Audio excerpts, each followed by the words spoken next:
ಹಿಂದೂಗಳ ತೆರಿಗೆ ಹಿಂದೂಗಳ ಹಕ್ಕು ಹೀಗಂತ ಹರೀಶ್ ಪೂಂಜಾ ಅವರು ಹಾಕಿದಂತ ಪೋಸ್ಟ್ ಬಹಳಷ್ಟು ವಿವಾದಕ್ಕೂ ಕೂಡ ಕಾರಣವಾಗಿದೆ ಮತ್ತು ಚರ್ಚೆಗೂ ಕೂಡ ಗ್ರಾಸ ಆಗಿದೆ. ಈ ಬಗ್ಗೆ ಮಾತಾಡೋದಕ್ಕೆ ಬೆಳ್ತಂಗಡಿ ಶಾಸಕರಾದಂಥ ಹರೀಶ್ ಪೂಂಜಾ ಅವರಿದ್ದಾರೆ. ಅವ್ರ ಜೊತೆ ಮಾತಾಡ್ಸ್ಕೊಂಡು ಹೋಗ್ತೀನಿ. ಸರ್, ನೀವು ಹಾಕಿದಂಥ ಪೋಸ್ಟ್ ಬಹಳಷ್ಟು ಇವತ್ತು ಬೆಳಗಿಂದ ವೈರಲ್ ಆಗ್ತಿದೆ, ಬಹಳಷ್ಟು ವಿರೋಧಗಳು ಕೂಡ ವ್ಯಕ್ತ ಆಗ್ತಿದೆ. ಏನು ಹೇಳ್ತೀರಿ ಈ ಬಗ್ಗೆ? ಇವತ್ತು ಕಾಂಗ್ರೆಸ್ನ ಮಾನಸಿಕತೆಯನ್ನು ಈ ಸಮಾಜಕ್ಕೆ ತೋರಿಸ್ತಕ್ಕಂಥ ಒಂದು ಪ್ರಯತ್ನ ಮಾಡಿರ್ತಕ್ಕಂಥದ್ದು ನಾನು. ಪ್ರಾಯಶಃ ಈ ದೇಶದಲ್ಲಿ ಕಾಂಗ್ರೆಸ್ ಸ್ವತಂತ್ರ ಭಾರತದ ನಂತರ ಸ್ವತಂತ್ರದಿಂದ ಹಿಡಿದು ಇವತ್ತಿನವರೆಗೂ ದೇಶವನ್ನು ಮತೀಯ ಆಧಾರದಲ್ಲಿ ಒಡೆದಿರ್ತಕ್ಕಂಥದ್ದು ಕಾಂಗ್ರೆಸ್. ಮುಸಲ್ಮಾನರಿಗೆ ಪ್ರತ್ಯೇಕ ರಾಷ್ಟ್ರ ಅಂತೇಳಿ ಪಾಕಿಸ್ತಾನ ಕೊಟ್ಟರು, ಹಿಂದೂಗಳಿಗೆ ಅಂಥೇಳಿ ಭಾರತ ಕೊಟ್ಟರು. ಆದರೂ ಭಾರತದಲ್ಲಿ ಮುಸಲ್ಮಾನರು, ಕ್ರಿಶ್ಚಿಯನ್ರು ಎಲ್ಲರೂ ಇದ್ದಾರೆ. ಆದರೆ ಅವತ್ತಿನಿಂದ ಇವತ್ತಿನವರೆಗೆ ರಾಜಕಾರಣ ಹೇಗೆ ಮಾಡ್ತಾರೆ ಅಂತ ಹೇಳಿದರೆ, ಮುಸಲ್ಮಾನರ ಓಲೈಕೆ ಮಾಡಿಕೊಂಡು ಹಿಂದೂಗಳನ್ನು ದಮನಕಾರಿ ನೀತಿಯನ್ನು ಅನುಸರಿಸಿ ರಾಜಕಾರಣ ಮಾಡಿಕೊಂಡು ಬಂದವರು ಕಾಂಗ್ರೆಸ್ನವರು. ಇವತ್ತು ಅದರ ಎಲ್ಲೇ ಮೀರಿ ಅನೇಕ ಸಂದರ್ಭಗಳಲ್ಲಿ ಅನೇಕ ಕಾಂಗ್ರೆಸ್ನ ನಾಯಕರು ದೇಶ ವಿಭಜನೆಯ ಮಾತುಗಳಲ್ಲೂ ಕೇಳಿ ಬಂದಿರತಕ್ಕಂಥ ನಾವೆಲ್ಲರೂ ನೋಡಿದ್ದೇವೆ, ಇದೆಲ್ಲ ಇತಿಹಾಸ. ಆದರೆ ಇವತ್ತಿಗೂ ಸಮೇತ ಕಾಂಗ್ರೆಸ್ ನಾಯಕರ ರಕ್ತದಲ್ಲಿ ವಿಭಜನೆಯ ಮಾನಸಿಕತೆ ಇದೆ ಎನ್ನುವಂಥದ್ದನ್ನು ಡಿ ಕೆ ಸುರೇಶ್ ಅವರ ಹೇಳಿಕೆ ಮೂಲಕ ನಮಗೆ ಗೊತ್ತಾಗ್ತಾ ಇದೆ. ಈ ದೇಶದ ಜನ ಯೋಚನೆ ಮಾಡ್ತಾರೆ, ನೀವು ತೆರಿಗೆಯ ರಾಜಕಾರಣವನ್ನು ಇಟ್ಟುಕೊಂಡು ದಕ್ಷಿಣ ಭಾರತ ಬೇರೆ ರಾಷ್ಟ್ರ ಆಗಬೇಕೆನ್ನುವಂಥ ಮಾತನ್ನು ನೀವು ಆಡ್ತೀರಂತ ಹೇಳಿದ್ರೆ ನಿಮ್ಮ ಮಾನಸಿಕತೆ ಏನು, ನಿಮ್ಮ ರಕ್ತದಲ್ಲಿ ಇರ್ತಕ್ಕಂಥದ್ದು ಏನು? ದೇಶ ವಿಭಜನೆಯ ಮಾನಸಿಕತೆ ಅನ್ನುವಂಥದ್ದನ್ನು ಜನ ಇವತ್ತು ಅರ್ಥ ಮಾಡಿಕೊಂಡಿದ್ದಾರೆ. ನಿಮಗೆ ನಿಮ್ಮದೇ ರೀತಿಯಲ್ಲಿ ಉತ್ತರ ಕೊಟ್ಟರೆ ಮಾತ್ರ ನಿಮಗೆ ಅರ್ಥ ಆಗ್ತದೆ ಅನ್ನುವಂಥ ದೃಷ್ಟಿಯಿಂದ ನಾನು ಹೇಳಿರ್ತಕ್ಕಂಥದ್ದು, ನೀವು ತೆರಿಗೆಗೋಸ್ಕರ ದಕ್ಷಿಣ ಭಾರತವನ್ನು ಪ್ರತ್ಯೇಕ ರಾಷ್ಟ್ರ ಅಂತ ಹೇಳಿದರೆ, ನಾನು ಹೇಳ್ತೇನೆ ಬಹುಪಾಲು ಈ ದೇಶದಲ್ಲಿ ತೆರಿಗೆ ಕಟ್ಟುವವರು ನಾವು ಹಿಂದೂಗಳು ಸ್ವಾಮಿ. ನಾವು ಹಿಂದೂಗಳು ಕಟ್ಟಿರ್ತಕ್ಕಂಥ ತೆರಿಗೆ ಹಣದಿಂದ ಸರ್ಕಾರಗಳು ಹಿಂದೂ ಸಮಾಜದ ಅಭಿವೃದ್ಧಿ ಮಾಡಿ ಅಂತ ಕೇಳೋದ್ರಲ್ಲಿ ತಪ್ಪೇನಿದೆ? ನಿಮಗೆ ತೆರಿಗೆಗೋಸ್ಕರ ದಕ್ಷಿಣ ಭಾರತ ಬೇರೆ ರಾಷ್ಟ್ರ ಆಗಬೇಕಾ? ಅಥವಾ ನಮಗೆ ನೀವು ಕೇಳಿರದ ರೀತಿಯಲ್ಲಿ ನಾವು ಹಿಂದೂ ಸಮಾಜ ಕೇಳಿದ್ರಲ್ಲಿ ತಪ್ಪೇನಿದೆ? ನಿಮಗೆ ತೆರಿಗೆಗೋಸ್ಕರ ದಕ್ಷಿಣ ಭಾರತ ಬೇರೆ ರಾಷ್ಟ್ರ ಆಗಬೇಕು ಅಂತಾದರೆ ನಾವು ಹೇಳ್ತೇವೆ, ಹಿಂದೂ ಸಮಾಜ ಕಟ್ಟಿರ್ತಕ್ಕಂಥ ತೆರಿಗೆಯಲ್ಲಿ ಹಿಂದೂ ಸಮಾಜದ ಅಭಿವೃದ್ಧಿ ಆಗಬೇಕು. ನಿಮ್ಮ ಮಾನಸಿಕತೆಯನ್ನು ಮೊದಲು ಬದಲು ಮಾಡಿಕೊಳ್ಳಿ. ಭಾರತೀಯ ಜನತಾ ಪಾರ್ಟಿ ಅವತ್ತಿನಿಂದ ಇವತ್ತಿನವರೆಗೂ ಸಬ್ಕಾ ಸಾಥ್ ಸಬ್ಕಾ ವಿಕಾಸ್ ಕಲ್ಪನೆಯಲ್ಲಿ ಕೆಲಸ ಮಾಡಿರ್ತಕ್ಕಂಥದ್ದು. ಅಟಲ್ ಬಿಹಾರಿ ವಾಜಪೇಯಿ ಇರ್ಬೋದು, ನರೇಂದ್ರ ಮೋದಿ ಅವರು ಇರ್ಬೋದು, ನಾವೆಲ್ಲರನ್ನು ಭಾರತೀಯರನ್ನಾಗಿ ನೋಡಿರ್ತಕ್ಕಂಥ ಪಾರ್ಟಿ ಭಾರತೀಯ ಜನತಾ ಪಾರ್ಟಿ. ಈ ರೀತಿಯ ಮಾನಸಿಕತೆ ಕಾಂಗ್ರೆಸ್ನ ಮಾನಸಿಕತೆಯನ್ನು ಇದನ್ನು ಭಾರತೀಯರು ಮತ್ತು ಯಾರೂ ಇದನ್ನು ಸಹಿಸಿಕೊಂಡಿರಲಿಕ್ಕೆ ಸಾಧ್ಯ ಇಲ್ಲ ಅನ್ನುವಂಥದ್ದು ನಾನು ಈ ಸಂದರ್ಭದಲ್ಲಿ ಹೇಳ್ತೇನೆ. ಈ ಹಿಂದೂಗಳ ತೆರಿಗೆ, ಮುಸ್ಲಿಮರ ತೆರಿಗೆ ಮತ್ತು ಬೇರೆ ಬೇರೆ ಧರ್ಮ ತೆರಿಗೆ, ಹೀಗೆ ವಿಭಜನೆ ಸಾಧ್ಯನಾ ಅಂತ? ನೋಡಿ, ದೇಶ ವಿಭಜನೆಯೇ ಅಸಾಧ್ಯ. ದೇಶ ವಿಭಜನೆಯ ಅಸಾಧ್ಯ ಎನ್ನುವಂಥದ್ದು ಗೊತ್ತಿದ್ದು ದೇಶ ವಿಭಜನೆಯ ಮಾತು ಯಾಕೆ ಆಡ್ತಾ ಇದ್ದಾರೆ? ಈ ದೇಶದಲ್ಲಿ ರಾಜಕಾರಣ ಮಾಡಬೇಕು, ಈ ದೇಶದಲ್ಲಿ ಏನು ಅಧಿಕಾರದ ರಾಜಕಾರಣ ಮಾಡಬೇಕು ಅಂತನ, ದೇಶವನ್ನು ವಿಭಜನೆ ಮಾಡಿಕೊಂಡು ಈ ರೀತಿಯ ರಾಜಕಾರಣ ಮಾಡಬೇಕು ಅಂತನ. ನಾನು ಇವತ್ತಿಗೂ ಸ್ಪಷ್ಟ ಹೇಳ್ತೇನೆ, ನಿಮ್ಮ ಯೋಚನೆಯನ್ನು ನೀವು ಬದಲಿ ಮಾಡಿಕೊಳ್ಳದಿದ್ದರೆ ಬಹುಸಂಖ್ಯಾತ ಹಿಂದೂ ಸಮಾಜದ ಬಗ್ಗೆ ಯೋಚನೆಯನ್ನು ನಾವು ಮಾಡಲೇಬೇಕಾಗ್ತದೆ. ದಿನೇಶ್ ಗುಂಡೂರಾವ್ ಅವರು ಇವತ್ತು ಈ ಬಗ್ಗೆ ಪ್ರತಿಕ್ರಿಯೆ ನೀಡಿದರು. ಅಂದರೆ ಅಭಿವೃದ್ಧಿಯ ಕುರಿತು ಮಾತಾಡೋದಿಲ್ಲ ಹರೀಶ್ ಪೂಂಜಾ ಅವರು, ಕೇವಲ ಮೊಂಡುವಾದವನ್ನು ಮಾಡ್ತಾರೆ ಅಂತ. ದಿನೇಶ್ ಗುಂಡೂರಾವ್ ಅವ್ರ ಹತ್ರ ನಾನೊಂದು ಪ್ರಶ್ನೆ ಮಾಡ್ತೇನೆ.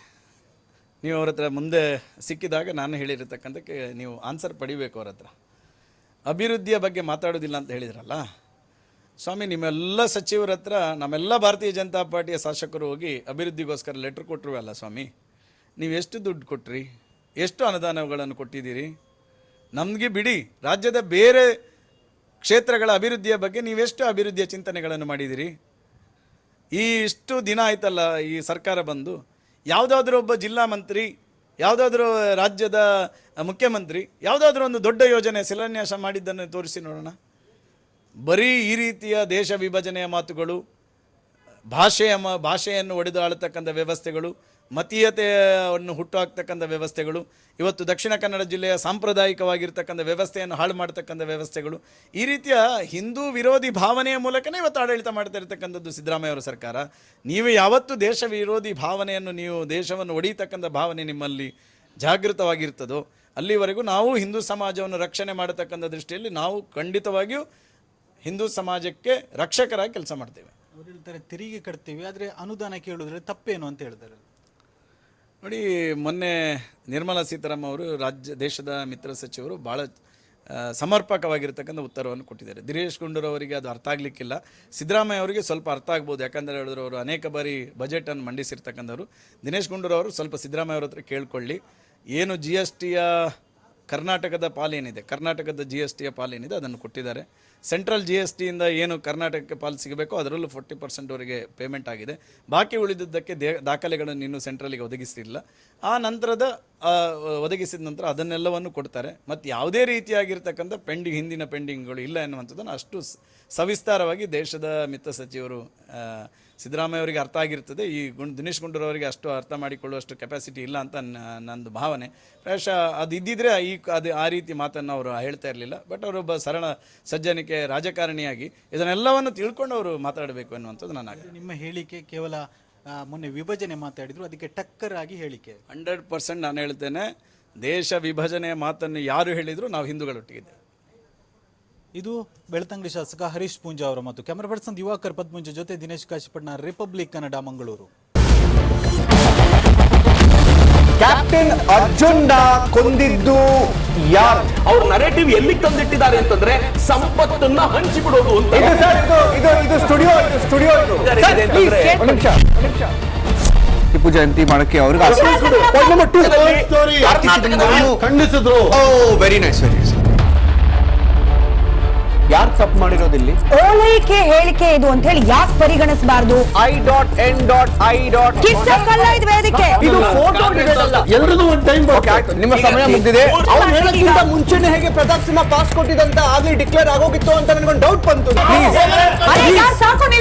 ಸಾಕು ನಿಲ್ಸಿ. ಕೆಟ್ಟ ಪದ ಬಳಕೆ ಕಾಂಪಿಟೇಷನ್ ಇಟ್ಟಿಲ್ಲ ನಾವಿಲ್ಲಿ.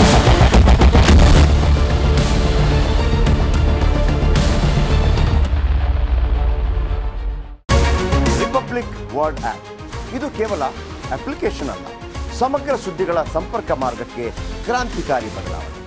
ರಿಪಬ್ಲಿಕ್ ವರ್ಡ್ ಆಪ್ ಕೇವಲ ಸುದ್ದಿ ಅಪ್ಲಿಕೇಶನ್ ಪರಿಚಯಿಸ್ತಾ ಇಲ್ಲ, ಬದಲಾಗಿ ಡಿಜಿಟಲ್ ಸುದ್ದಿ ಬಳಕೆಯ ಹೊಸ ಯುಗಕ್ಕೆ ನಾಂದಿ ಹಾಡ್ತಾ ಇದೆ. ಇದೊಂದು ಬ್ರೇಕಿಂಗ್ ನ್ಯೂಸ್, ಪ್ರಭಾವಶಾಲಿ ಕಾರ್ಯಕ್ರಮಗಳಿಗೆ ಗಟ್ಟಿಯಾದ ನ್ಯೂಸ್. ಇಲ್ಲಿ ಕೇವಲ ತಾಜಾ ಸುದ್ದಿ, ಅದರ ನೇರ ಪ್ರಸಾರ ಮತ್ತು ಚರ್ಚೆಗಳಿಗೆ ಮಾತ್ರ ಅವಕಾಶ. ರಿಪಬ್ಲಿಕ್ ವರ್ಲ್ಡ್ ಆಪ್ ಡೌನ್ಲೋಡ್ ಮಾಡಿಕೊಳ್ಳಿ. ಗೂಗಲ್ ಪ್ಲೇಸ್ಟೋರ್ ಮತ್ತು ಆಪಲ್ ಆಪ್ ಸ್ಟೋರ್ನಲ್ಲಿ ಲಭ್ಯವಿದೆ. ಹಲವಾರು ವರ್ಷಗಳಿಂದ ನೀರಿನಲ್ಲಿ ತ್ಯಾಜ್ಯ ಸೇರುತ್ತಿರೋದು ಗೊತ್ತಿದ್ರೂ ಕೂಡ ಯಾರೂ ಧ್ವನಿ ಎತ್ತಲಿಲ್ಲ. ಕಳೆದ 10 ವರ್ಷದಿಂದ ಈ ಶಿವಮೊಗ್ಗದ 8-10 ಕಡೆ ಇದಕ್ಕಿಂತ ಹೊಲಸಾಗಿರುವಂತಹ ನೀರು ಡೈರೆಕ್ಟ್ ಆಗಿ ಬಂದು ಸೇರುತ್ತೆ. ತುಂಗೆ ಮಲಿನ ಆಗ್ತಿದ್ದಾಳೆ, ಜನರು ಅದನ್ನೇ ಕುಡಿಯುತ್ತಿದ್ರು. ಅಧಿಕಾರಿಗಳು ಮಾತ್ರ ಕಣ್ಮುಚ್ಚಿ ಕುಳಿತಿದ್ದಾರೆ. ಈ ನೀರನ್ನ ಕುಡಿಲಿಕ್ಕೆ ಸಾಧ್ಯ ಇದೆಯಲ್ರಿ? ಇದು ಮನೆಯ ಟಾಯ್ಲೆಟ್ ನ ನೀರಿದು. ಸ್ವಲ್ಪ ಆದ್ರೂ ಮನುಷ್ಯತ್ವ ಇದೆಯನ್ರಿ ನಿಮ್ಗೆ? ಆದ್ರೆ ಹಿಂದೆ ಮುಂದೆ ನೋಡದೆ ತುಂಗೆಯ ಮಾನ ಉಳಿಸೋಕೆ ಮುಂದಾದ ಏಕೈಕ ಚಾನಲ್ ಈ ತೆಪ್ಪಾದ ರ್ಯಾಲಿ ಮಾಡುವ ಮೂಲಕ ಸರ್ಕಾರವನ್ನ ಎಚ್ಚರಿಸುವಂತ ಪ್ರಯತ್ನವನ್ನ ಮಾಡ್ತಾ ಇದ್ದೀವಿ.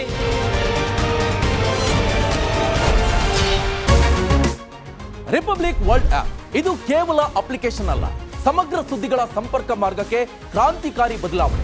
ರಿಪಬ್ಲಿಕ್ ವರ್ಲ್ಡ್ ಆಪ್ ಕೇವಲ ಸುದ್ದಿ ಅಪ್ಲಿಕೇಶನ್ ಪರಿಚಯಿಸುತ್ತಿಲ್ಲ, ಬದಲಾಗಿ ಡಿಜಿಟಲ್ ಸುದ್ದಿ ಬಳಕೆಯ ಹೊಸ ಯುಗಕ್ಕೆ ನಾಂದಿ ಹಾಡ್ತಾ ಇದೆ. ಇದೊಂದು ಬ್ರೇಕಿಂಗ್ ನ್ಯೂಸ್, ಪ್ರಭಾವಶಾಲಿ ಕಾರ್ಯಕ್ರಮಗಳಿಗೆ ಗಟ್ಟಿಯಾದ ವೇದಿಕೆ. ಇಲ್ಲಿ ಕೇವಲ ತಾಜಾ ಸುದ್ದಿ, ಅದರ ನೇರ ಪ್ರಸಾರ ಮತ್ತು ಚರ್ಚೆಗಳಿಗೆ ಮಾತ್ರ ಅವಕಾಶ. ರಿಪಬ್ಲಿಕ್ ವರ್ಲ್ಡ್ ಆಪ್ ಡೌನ್ಲೋಡ್ ಮಾಡಿ. ಗೂಗಲ್ ಪ್ಲೇಸ್ಟೋರ್ ಹಾಗೂ ಆಪಲ್ ಆಪ್ ಸ್ಟೋರ್ನಲ್ಲಿ ಲಭ್ಯವಿದೆ.